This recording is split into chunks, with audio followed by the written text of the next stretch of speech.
नमस्ते साथियों, मैं हूं उदयपुर से एडवोकेट मुकेश कुमार गोबावत। आज हम बात करेंगे उधारी की वसूली, यानी जो पैसा आप उधार दिया है या उधार देने वाले हो उसकी 100% वसूली।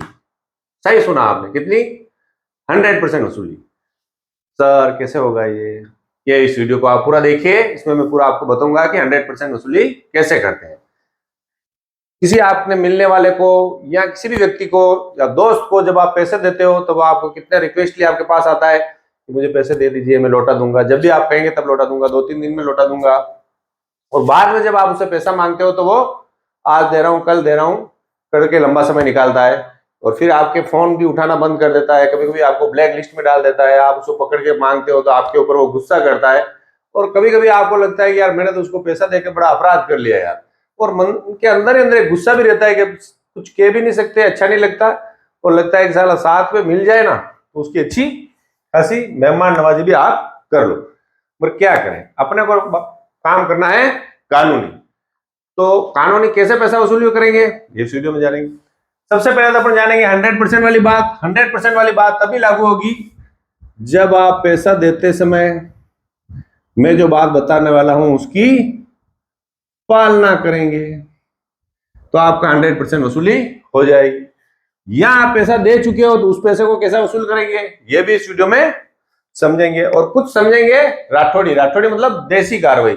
देसी कार्रवाई से भी पैसे कभी कभी जल्दी आ जाते हैं। तो कानून में देसी कार्रवाई नहीं करते, मगर देसी कार्रवाई ऐसे करेंगे अपन कि कानून में भी पक्के रहे और देसी कार्रवाई भी हो जाए। सबसे पहले अपन बात करते हैं पैसा देते समय क्या सावधानी।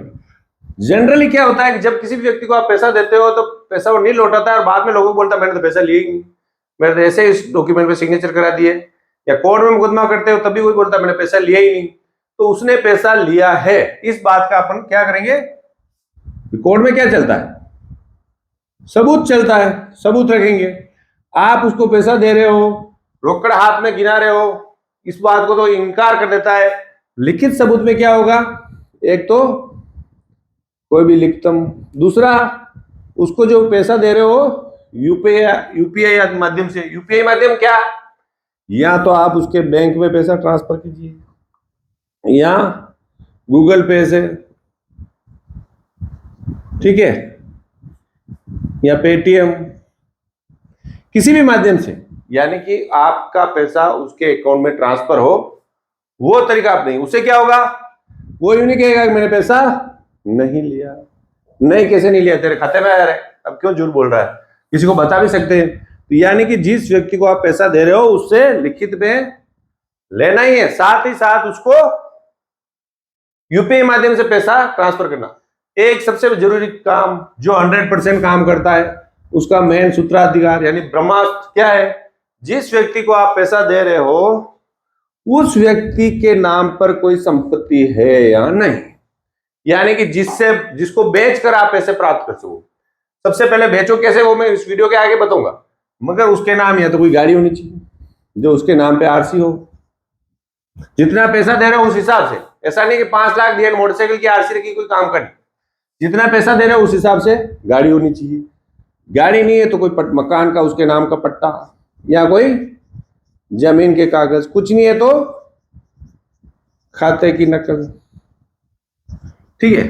इनमें से कुछ भी ऐसी प्रॉपर्टी जो उसके नाम पे हो वो आपके पास, उसकी फोटोकॉपी मंगवा लो, बस ओरिजिनल नहीं चाहिए अपने। फोटोकॉपी जो लिखतम आप लिख रहे हो, भले आपने उससे चेक लिया, भले उसने परमिशन नामा लिखवाया, भले उससे स्टाम्प पे लिखवाया, लिखा पढ़ी करने के बाद गवाहों के हस्ताक्षर कराए।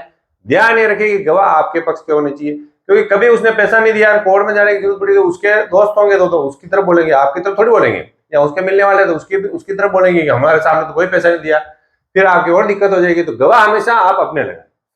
ये डॉक्यूमेंट क्यों कि ये इनसे अगर पैसा नहीं देगा तो वसूली से इनको बिकवा कर पैसे मैं आपके वसूल करवा दूंगा। तो ये डॉक्यूमेंट कभी कभी क्या होता है कि उसके पास तो सर नहीं है, नहीं है तो क्या करना, वो बोले मेरे पास नहीं है, तो तेरे पास नहीं है तो तेरे पापा के पास हो तो लिया, या हिंदी में लिख दूं मैं पिताश्री, ठीक है, तेरे पिताजी के पास हो तो उनके नाम क्यों लिया। ध्यान ये रखना है कि पैसा भले उसके दे रहे हो, मगर उसके जिस व्यक्ति के नाम के डॉक्यूमेंट दे रहे हो, भले उसकी पत्नी के नाम को, भाई को, पापा को, जो भी दे रहा है पैसा उसके खाते में ही ट्रांसफर करना, ताकि आप कल बोल सको कि मैंने जिस व्यक्ति को पैसा दिया है उस व्यक्ति के डॉक्यूमेंट लिए हैं। यानी कि फिर तू तेरे पापा से लेता है, मैं वो पापा को दूंगा और पापा के नाम के लिखो, या भाई के नाम का भाई का, पत्नी के नाम के उसकी तो पत्नी के नाम को। यानी कि जिस व्यक्ति के पास डॉक्यूमेंट हो उसी को पैसा दोगे तो आपके पैसे आने की गारंटी 100% है। जैसे आप उसके पास भी नहीं है, उसके पिताजी के पास भी नहीं है, पत्नी के पास भी नहीं है, किसी के पास कोई डॉक्यूमेंट नहीं है, तो ऐसे दिवालिये को पैसे नहीं देने। क्योंकि हमारे यहाँ देसी कहावत है कि दिवालियों को पैसा देना और फिर उससे पैसा लेना मतलब खुद राकोड़ा में होना। राकोड़ा मतलब मिट्टी में, यानी कि बाबा को पैसा देके मिट्टी में होना। बाबा पैसा देगा नहीं, उसे झगड़ा करोगे, बाबा के शरीर पे मिट्टी है, वही मिट्टी अपने पे आएगी, है ना।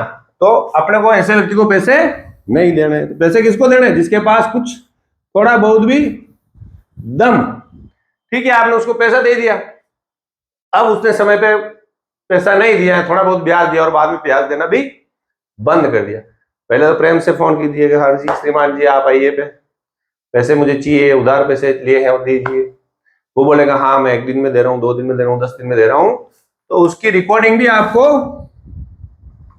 रखनी है।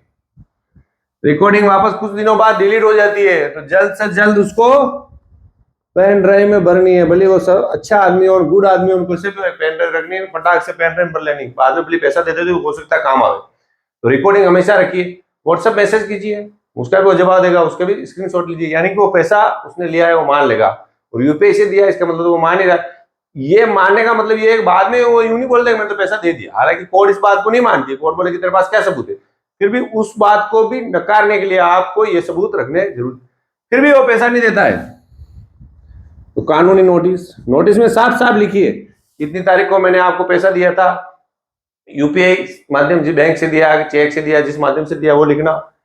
आपने प्रमेशन नामा लिखा था, इतने रुपए का चेक दिया था, अब आप पैसे नहीं लौटा रहे हो, मैंने इतनी तारीख को मांगे था। आपने फोन पे भी यही कहा, जो भी मेरे पास रिकॉर्डिंग है, आपने व्हाट्सएप किया तो भी आपने यही कहा, जिसकी मेरे पास स्क्रीनशॉट है, आप 7 दिन के अंदर पैसा दे देंगे तो मैं कानूनी कार्रवाई करूंगा, और कानूनी कार्रवाई में लगने वाला पैसा भी आपको ही देना पड़ेगा। ठीक है, तो उससे क्या होगा कि वो डर के पैसा दे देगा, अगर देने हैं तो, उसके पास हुए तो, नहीं हुए तो क्या करना है, फिर आपको उसकी संपत्ति बिकवानी है जो पहले मैंने बोला वो रखनी है। फिर भी नहीं हुआ था आपको, कोर्ट में देखो कई प्रकार की कार्रवाई होती है, तो आपको लंबा थोड़ी चलना है, 5-10 चाल थोड़ी चलाना।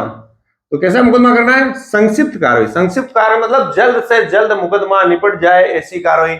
ऐसी कहाँ होती है सर? के ORDER ऑर्डर 37, ठीक है, रूल 1-2, ये ऑर्डर 37 रूल 1-2 में जो कार्रवाई होती है वो संक्षिप्त कार्रवाई होती है। उसके तहत 3 माह में ही मुकदमे का फैसला आ जाता है। कितने माह में? 3 माह में, मात्र 3 माह में फैसला आ गया। फिर कोर्ट बोलेगी आप इसकी संपत्ति से पैसा ले लो, तो आपके पास उसकी पास कोई संपत्ति नहीं होगी, तो फिर आपके हाथ कुछ नहीं लगेगा। जो मैंने पहले डॉक्यूमेंट बताए, उसकी जमीन, मकान या गाड़ी के कोई कागज हुए, वो आपने कोर्ट में पेश किए, तो कोर्ट क्या करेगी? उसको बिकवा देगी। बिकवाने में कितना समय लगेगा? 1 माह से भी कम समय, और आपका पैसा आपको दे दिया जाएगा। साथ में ही मैंने कहा ना कुछ राठौड़ी भी लगेगी और कानूनी भी होगी राठौड़ी। जब भी बिक्री होती है, कुर्की होती है, नीलामी होती है, उस समय कोर्ट के द्वारा ढोल बजाया जाता है। तो उसकी संपत्ति के यहाँ पे ले जाके अच्छा ढोल जो बजाने वाला हो, बढ़िया ढोल बजाए उसको बोलना, और पूरे गांव में एक बार ढोल बजाकर आवाज लगाए कि फलाने व्यक्ति की संपत्ति आज नीलाम किया जा रहा है, जो भी खरीदना चाहता है वो इच्छुक व्यक्ति इतनी तारीख को उपस्थित हो। ये कोर्ट का आदेश होगा, और उसके गांव में पर्चे भी छपाए जाएंगे कि भाई इसको आदेश से नीलाम किया जा रहा है। पेपर में भी बैंक वाले निकाल दे, उससे निकाला जाएगा। दिक्कत कहाँ आती है कि उसके पास संपत्ति नहीं होती, तो जब पैसा दो तभी संपत्ति को सोच समझ कर ही पैसा दो। तो उससे क्या होगा कि उसका मानना भी बिगड़ेगा, वो दौड़ा दौड़ा आपके पास हाथ जोड़ेगा और रो के बोलेगा कि यार क्या कर रहा है यार, मुझे माफ कर दे, मैं तेरे पैसे ब्याज और खर्चा देने को तैयार हूं, ये ढोल बजाना बंद कर। तो उसको आके पैसा देना पड़ेगा। अब आपके प्रश्न होंगे या कमेंट्स में आप लिखोगे साहब मेरे तो इतने साल से पैसा नहीं दे रहा, तो भैया आपने जब पैसे दिए तब उसके कोई डॉक्यूमेंट लिया, उसके पास कोई संपत्ति थी वो आपने लिया कि सर हमने तो नहीं लिया, तो फिर गलती की तो गलती का तो खामियाजा भुगतना पड़ेगा। उसके पास कोई डॉक्यूमेंट है तो लगे ही है, आप सिविल कोर्ट में संक्षिप्त विचारधारा के अनुसार आपका मुकदमा दर्ज करवाइए। फिर उसकी जो संपत्ति है वो संपत्ति लगी है। उसके पास अगर संपत्ति नहीं है तो भी आप उसको जेल में भिजवाने की कार्रवाई भी कर सकते हैं, और संक्षिप्त विचारण में ही आप अपना मुकदमा दर्ज कराएं, जिससे जल्द से जल्द आपके मुकदमे का निस्तारण हो। वीडियो पसंद आया तो लाइक करें। Thank you.